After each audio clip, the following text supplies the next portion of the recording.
All right, after less than 80 days in office, the Biden administration is facing a crisis at our southern border. This as tensions in the Middle East and in China continue to get worse each and every day. Joining us now for reaction is Tennessee Senator and author of the book, The Mind of a Conservative Woman Seeking the Best for Family and Country, Senator Marsha Blackburn. Good morning. Nice to see you again. Good morning. Thank you. Senator, much like we had with the Soviet Union after World War II, China seems dead set on empire.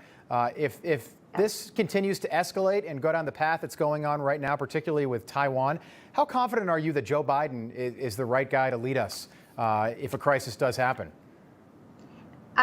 One of the things we do know is you cannot go soft on the new axis of evil, which is China, Russia, Iran, and North Korea. And I fully believe this administration is going to figure out just how many gains President Trump made during his time dealing with China, making certain that we were tough when it came to negotiating for our U.S. companies, for our exports, when it came to dealing with Russia, making certain that they did not push toward the Ukrainian border, which they're now trying to do. They're doing quite a buildup there. Getting us out of the Iran nuclear deal. Biden is saying he's going to go back to the table on this. And I will tell you, that is the reason I am against Wendy Sherman going back over to the State Department. My goodness, we do not need individuals at DOJ or Department of State or Department of Defense who are going to be friendly to that. Senator, we've got dual crises right now. If the Chinese do act, use military in Taiwan, Russia could do the same thing in Ukraine. They could happen simultaneously. They are part of the new axis of evil, as you just said. If that happens, what's the U.S. going to do? This is why we need to be focused on building our peace through strength and looking at what is going to happen with the military budget, the National Defense Authorization Act. Right now, that budget, the way Biden proposed that budget, he did not put the money in there to maintain current force strength. That is an issue that those of us at the Senate Armed Services Committee will have to deal with over the coming weeks, making certain that we beef up what is needed for the military, because we're at the point where great power competition, dealing with the Chinese, making certain they do not take the lead in artificial intelligence, making certain we continue to put the focus on Space Force and 21st century warfare so that we keep China where they need to be, right there in China, and not having them try to take over Taiwan, advance in the South China Sea, continue the push against Hong Kong freedom fighters. Let me ask you, Senator, I don't mean to interrupt you, but there's a couple things I want to cover while I have you. We're less than a year away from the start of the 2022 Beijing China Olympics. I saw that you tweeted out calling them the genocide games, and you got a lot of retweets there. Now, look, I feel bad for our athletes, but quite frankly, I don't know, plus the coronavirus, plus the situation with the Uyghur Muslims, I don't know if we should be going over and celebrating in China in February 2022. How does this movement get more serious to boycott these games? And let me say first, I think that our athletes who have worked hard and trained need the ability to compete. I totally agree with that. And I don't want them to be deprived of it. But freedom forward nations should come together and find an alternative for this. The Olympic Committee agreeing to continue to go into Beijing when they are carrying out a genocide there in Xinjiang province against the Uyghurs. This is the Muslim minority population. When they are having uniforms, the official uniform for the Olympic Games made there in Xinjiang province with Uyghur slave labor. This is unbelievable. I think It's also ironic. The slogan of these Olympics, Senator, is experience Beijing. It should be experience one of these Uyghur Muslim internment camps, where, as you said, there's forced genocide. It's a joke. It really is. Let's talk about the border for a minute. 22 days ago, Vice President Kamala Harris was asked to manage the crisis down there. Everyone keeps talking about how she hasn't gone there, how she hasn't held a press conference yet. Senator, you know Kamala Harris. You served with her in the U.S. Senate. What makes her qualified, even qualified, to manage this crisis? A leader should be able to step in and educate themselves on a situation and work together, lead a group of individuals to a point of decision.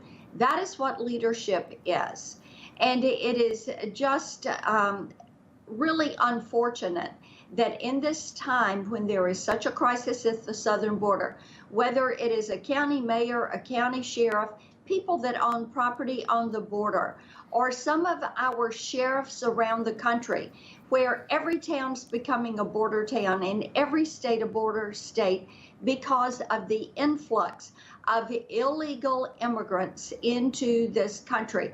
And you hear these stories of how the cartels are abusing these people coming out of the Northern Triangle, and the children and women that are being raped.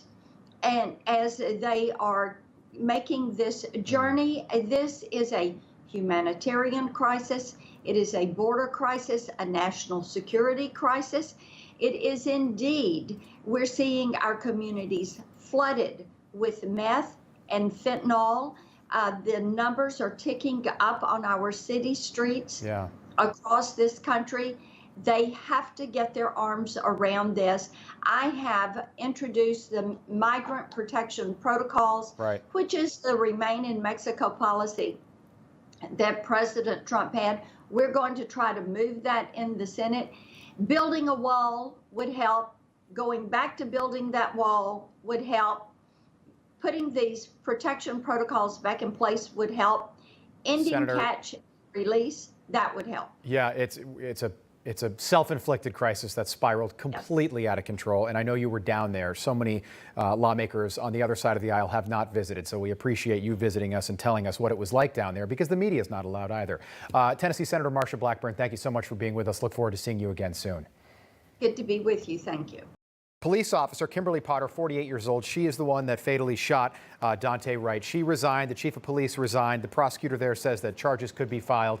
Somebody apparently leaked her address, her home address. And now the city, and there is very clear video of this, multiple sites online have this, video of the city erecting fencing around her house. The numbers right now, over 50 protesters and rioters and looters were arrested last night. Rick, this situation has gone from bad to worse, and we're just a couple of weeks away from the verdict in the Derek Chauvin trial. Yeah, look, the inflammatory language surrounding this, a lot of our political leaders talking about this, they've given rise to this. And now we're in a situation where you're dealing with, an officer, and obviously it's a significant tragedy, but nobody should be targeted like this. Nobody should have to protect themselves from the rest of, the general public and erect a barrier around their house to protect themselves and their family.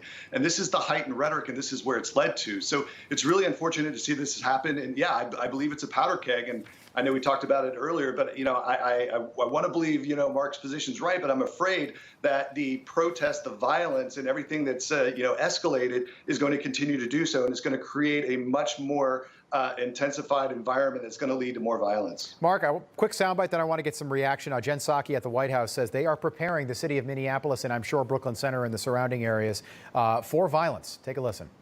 We are working with state and local leaders to advance our shared goal of ensuring public safety and citizens' rights to peaceful protest. The president, we all, will continue to monitor the developments, and our team will remain in contact with these officials on the ground, as well as with civil rights leaders and community stakeholders.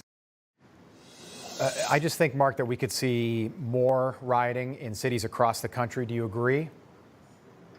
Look, there's two models. There's more of a Republican model that President Trump followed, which is to stay in Washington and to leave the states and local governments to try to figure out how to deal with this. That's a legitimate model. And then there's more of the Democratic Biden model, which is what they're doing, which is getting heavily involved in strategizing with state and local leaders about how to prepare for a possibility that there's going to be a need to be a balance between liberty and security. And we'll see if this greater activity, clearly the Biden administration is doing more to prepare for this than the Trump administration would have. Again, some think that's a proper role, some not. But I do think it's a possibility that preparation and the kind of fence building and show of force that we're going to see is a deterrent to rioting. Emerald, do you agree with Mark? That seems like revisionist history to me. Not necessarily, because you have to remember, Mark, the Trump administration offered, the president specifically offered support to these cities like Portland and in Minnesota, support National Guard troops, and the state and local officials rebuffed their offers. Right. Well, there's no doubt that politics played a role in that, Emerald, but also those offers came after the violence had started. This is a different scenario where they're saying, well, the violence has already started there as well. Right, but I'm talking about in advance of the verdict in the Chauvin trial, as well as in other parts of the country. Yeah. But it's already going on. And you remember Joe Biden during the campaign last year blasted Donald Trump, saying that this is happening in Donald Trump's America. Now it's happening in Joe Biden's America. And I just don't feel like there's that same coverage in that way. Do not forget, Alex Sawyer, legal analyst. About that. Yeah, don't forget, this went largely unreported last summer. I can remember Ali Velshi standing in front of a blazing inferno, calling it mostly peaceful. You have to add the word mostly because there's a raging fire behind you, but it was not peaceful for 5 months over the summer. But we couldn't talk about it because it was BLM and you can't say Antifa. Alex, final question on this topic, but you're the legal affairs reporter for the Washington Times. This police officer, the prosecutor made it pretty clear late yesterday that charges could be filed as early as this morning. Do you think that's warranted based on what we know? I do think just based on peer pressure, there could be some sort of charge announcement coming. Based on what I looked at in terms of Minnesota's murder charges, I wouldn't be surprised if second-degree manslaughter were to be announced. That's the negligent killing. We know from press conferences yesterday that it's said to be that the shooting was accidental, or at least that's what we've been told so far, which would measure up to the second-degree manslaughter charge, which does face up to 10 years of prison. And I'm saying that because of all the public pressure. I think that if there wasn't a charge announced, as we're talking about rioting, I would predict that would happen as a result too. I think it's also important that when we compare last year to now, since then, the police department there has been defunded in part, along with, I think it's almost 24 other states have taken action in some of their cities. And I think that we've seen so far crime has gone up. For example, homicides are up 22% in Minneapolis. I think that's something we need to watch too, if these officers are able to respond to these violent riots because of the lack of resources that they have. Ted Cruz, Texas senator, is leading a group of senators and some very big names, Josh Hawley's on the list here, to strip Major League Baseball of their antitrust exemption. I'm not sure if you've seen this yet. What's fascinating is I thought that was stripped years and years ago, but these senators are accusing Major League Baseball of woke virtue signaling and acting as a political enforcer for Democrats in Washington. I think it's pretty clear that Major League Baseball has chosen a side. So have companies like Coca-Cola. Coca-Cola, who can still endorse the Olympics in Beijing, but gets to slam that Georgia voting law. What do you think's going on here? Well, it's kind of, I would say, Senator Cruz's involvement. This is rough Texas justice. I'm not sure the punishment and the crime are necessarily correlated here, but baseball's antitrust exemption has been pretty controversial for a long time. You're seeing a lot of conflict, of course, now between a Republican Party and corporate America. But the Chamber of Commerce, the Wall Street Journal's reporting this morning, is coming out against the House voting rights bill. So there may be a time for some accord between at least portions of big business and the Republican Party to keep that relationship from just being completely destroyed, which the baseball thing is just one symbolic part of that. Going to be really interesting to see how that plays out. Emerald Robinson, Mark Halperin, Rick Gates, Alex Sawyer. Thank you so much for being with us. We appreciate it. Always a great discussion. We'll see you guys again soon. Alex, come back and see us too. Thank Thank you. All right, I want to shift our attention now to the ongoing border crisis. President Joe Biden and Vice President Kamala Harris publicly have placed very little emphasis on the situation at our southern border, despite a record surge of migrants every single day. Joining us now to talk more about this is someone who knows more about it than almost anybody else, Oklahoma Senator James Lankford. Senator, good morning. Nice to see you again. Good morning. Good to see you again as well. Senator, the Biden administration, they seem to want to try anything except revert back to those Trump-era policies, those policies of way back when, like 80 days ago, that were working. Now we've got a totally self-inflicted humanitarian crisis. People are dying. This is the likes of which we probably haven't seen in more than a generation. At what point do you think the damage is already done? No, the damage is already done at this point. Literally hundreds of thousands of people have crossed across that border just in the last 80 days. Continues to accelerate. There was a record month was in March. We continue to be able to see the acceleration now. So you just compare against this past March against last March on it, 18,000, almost 19,000 unaccompanied minors crossed this March. Last March, it was 3,000. 178,000 people total had interdictions just in this March. That's higher than any time during the previous surge time periods. And it's just March. Usually the numbers continue to climb on it. And President Biden said he was going to study this for 60 days. Yeah. We're now 80 days out on this. We've yet to see his study, and we don't have any information on it, what he's going to actually do, other than nothing. Senator, I know you served with Kamala Harris in the Senate there. How is she remotely qualified to manage this crisis?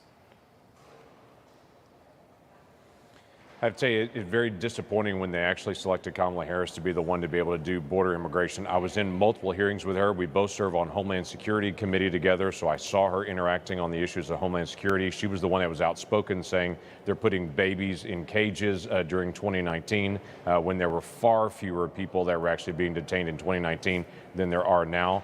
So she seemed to be attacking law enforcement at that time, rather than actually trying to be able to solve the problem. And when we got to the Portland riots, last year in the hearings, when there were individuals attacking the Portland courthouse, the federal courthouse, right, she was again attacking law enforcement and saying, have you tested all this stuff on different individuals? So it's disappointing to be able to see that she's the one in charge at this point on it. She needs to get down to the border. Mayorkas, who leads DHS, did go down to the border in that area, but refused to actually go to some of those check-in locations and to be able to see it. And the Border Patrol in that area are really frustrated that even when Mayorkas came, he didn't go to the critical areas to really see what's going on. And we have yet to hear from her. She's yet to even hold a press conference. The American people have no idea what their plan is to manage the crisis. When it comes to the wall construction, it seems like they might be thinking about patching some of those holes. There are around 20 holes in Texas alone. Do you think that will happen? Is that something? Is that at least somewhere where we can compromise? So we have two messages here. Mayorkas came in and said, yeah, we may do some of this. And then Biden released out his budget and said, no, we're doing no spending on the wall at all. So we've got lots of holes that are in the fence in Arizona and in Texas. And in Texas, it's even worse. The Trump team was actually saving the federal taxpayer dollars, a remarkable idea in this, to be able to put the levee construction first and then to be able to put the wall on top of that levee. We have 11 miles in South Texas where there's no levee there at all. Wow. And they're completely exposed to flooding. So not only are they exposed to migrants just moving across that border unchecked, but they're also exposed to flooding. If Biden doesn't restart this border wall construction, we'll have these gaps that are open. We'll have the flooding that's there. And I have to remind people, there's only one reason that you would have a wall half built and leave gaps in it, that you want there to be gaps in it. There's no other reason to be able to not finish that construction. Yeah, and you want points of entry in walls so people are then travel. They go to those points of entry and they don't walk through these massive gaps in the wall. Senator James Lankford, that's all the time we have. Thank you so much for being with us. We appreciate it. Hi, Emma Reckenberg here. If you like this video, there's a whole lot more to see on Newsmax TV. You can watch for free right here on our YouTube live stream and be the first one here each time our experts break down real news. Just hit that subscribe button, ring the bell icon, and stay with us on America's fastest growing cable news channel, Newsmax TV.